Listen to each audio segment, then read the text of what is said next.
This blog is entitled RV Rental for First Timers because that's just what my family and I have been. A month ago we got back from a marvelous experience, a marvelous vacation, our first one actually ever, to the Black Hills from the Twin Cities.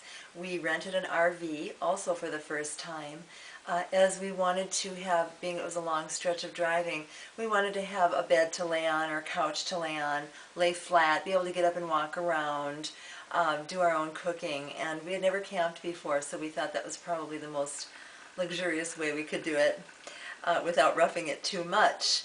And we were really in for some surprises. So we wanted to try to help you to avoid some of the mistakes we made, some of the extra money it cost us, and most of all the time that it took away from us. Our trip was wonderful though, and I do have other posts out there that you can look at to experience our trip from the Twin Cities to and through the Black Hills and back again. First of all, I can't recommend enough to go in the off-season. It's much less expensive, there's far less tourists, and the time of year is beautiful in the fall particularly. It's warm then, and just be sure you go as early as you can. We went the day after Labor Day so that we could get as much daylight in as possible. Do some research on your RVs before you go into renting one. Go online, Google what's out there, call the people, go and see these RVs. Talk about it with your family. Don't make snap judgments. There's a website called RV Geeks, rvgeeks.com, and they do a wonderful job from soup to nuts. They cover everything, and they also take you to some very beautiful places in the world that they themselves have gone. Discuss it as a family. Find forums, reviews, reports, and so forth online about the people that you're considering renting from. You might be surprised. I think there's nothing like the experience of people who have done it before you to help you make your decision. Now, if you have, say, 4 reviews, and 3 of them are stellar and one's just crabbing all the way through, that crabby person is probably just doing what they do best on every other day of their life. So I would ignore that, but by and large, pay attention to them unless you have some real positive and then just a big fat negative. Generally, you can work with that. A higher rental price to pay is worth it. We did get a very nice cut in our fee because we did start out the day after the busy season. We were now in the off season, and he gave us half off, which really was a perk. It turned out to be the one we did choose. However, we had a tremendous amount of problems with our RV, and we would have, to do it again, we would just have paid the higher price. It wasn't really in our budget, but it would be well worth trying to save up a little bit longer to make that happen. Biggest thing I can tell you of all is book in an extra day on each side of your trip. One day just to pick it up. Keep in mind, you have to move everything you own pretty much into that RV with you. We chose to rent a 29-footer. My husband's a real big guy, so we wanted something that would accommodate us well. It was just he and I and our 21-year-old daughter. Picking it up, we were delayed in getting it. We had rush hour traffic to cut through to get home. It took 3 hours to pack it up and get everything set into it. And then we got quite a late start. We didn't even get to our first destination until 1:30 in the morning. So that really set us back for the whole trip. Almost everything else we did was late after that. Same thing on the way home. We arrived back home at 10:30 at night, and that was fine, but we still had to unload the entire thing, clean it. Not all RV rental places will clean for you. We had to clean it thoroughly from top to bottom. And then by the time we went to bed, I would say it was 3. We were exhausted and had to get up again at 7 to bring it back by 9 a.m. So pay attention to those things. You will be so glad you did. It is well worth the extra day's cost on each side, which is about $150 a day for the extra day, to just have that breathing room. And as far as room goes, make sure that you get an RV, that you rent one with expandable sides. My daughter and I came home with bruised up knees. We were bumping into things. Those, although we had a nice big 29-footer, they're narrow. They're long, but they're narrow. And when you get to your campsite, you can open up those sides, expand them out. They even have expandables all the way into the bedroom. I've seen 3-segmented expandables.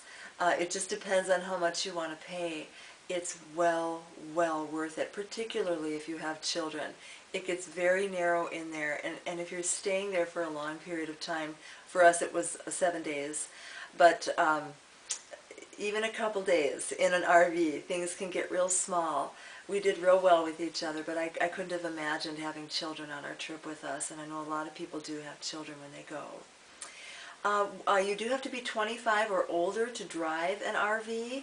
Our 21-year-old daughter was not able to do the driving. We did rent a car out there as to be able to maneuver through Needles Highway, Iron Mountain Road, and Highway 87, which had the cave tunnels that we had to travel through.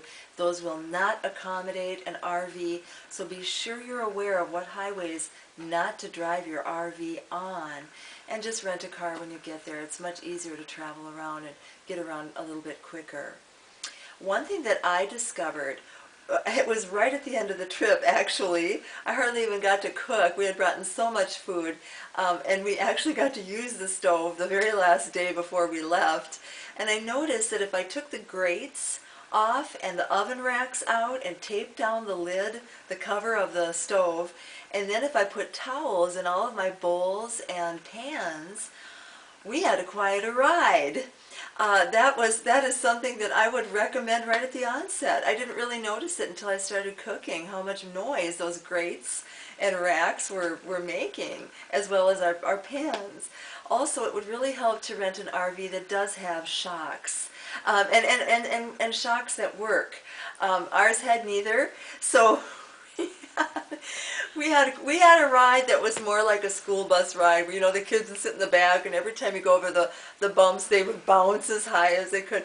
That was nothing compared to our RV, and that's a long trip to be riding in a very bumpy, noisy, and then rattly ride. So do what you can to secure things down. Let's see here. You can, oh, you know, I mentioned the RV Geeks earlier. They even cover how to do the dumping station. That's a very important thing. We were a little bit nervous. We had never driven an RV before, and we were nervous about that, about the dumping, the hooking up, and so forth. Find yourself a campsite that does have a full hookup with the electric, the dumping ability, and the water, so that you can replenish your water tank. Very important to have all three. We did not camp at sites that had all three most of the time. So that is something that we would have done different if we were to do it again. But even on the RV Geeks, as I said, and you can find, I'm sure, others on YouTube, they will go right through the process of how to do the dumping, so that you're not so nervous and worried about how to do it when you get there. There's nothing like actually getting your hands on the first time. My camera gal is giving me some interesting looks because she and my husband were the ones that did this. I got to watch. Just a note on that, dump your sewage first and then your dishwater and shower water to rinse all that out. You'll be glad you did. Okay, excuse me for my notes here, but I don't want to miss anything. This is very important information, and I want you to have as much of an advantage as you can. If you encounter problems with your RV, as we did, do your best to notify the owner or the managers or the company that you rented it from immediately. They may be able to send out some rescue for you, get AAA out there. Do be sure that you have AAA or some roadside service with your insurance company, and they may be able to get you a replacement or get you a new battery or something of that nature. If not, keep a list of every itemized thing that happened to you, any cost out of your own pocket, and do be sure to present that to them when you get back and try to recapture your money. Hopefully you'll have more success than we did in that, but we did get somewhat of a credit, and we were very thankful for it. Just one thing about the back end of an RV. It sticks out quite a ways over the tires, so make your turns real wide and be sure not to hit those gas pumps or other cars. Otherwise, it's a very comfortable drive. You use your side view mirrors at all times, and it's very pleasant. I think you'll very much enjoy that. If you have a problem with the owner that rents you the RV and they will not be good about making it up to you, be sure to post their name and information about them online anywhere you can so that other people won't rent with them and have the same problems. You don't have to say nasty things about them. Be as objective as you can, but be sure you get the word out there. Enjoy your trip. Enjoy the people, the privacy, the rest, the peace. Take your time.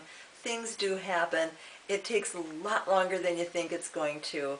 So book in time for that and relax.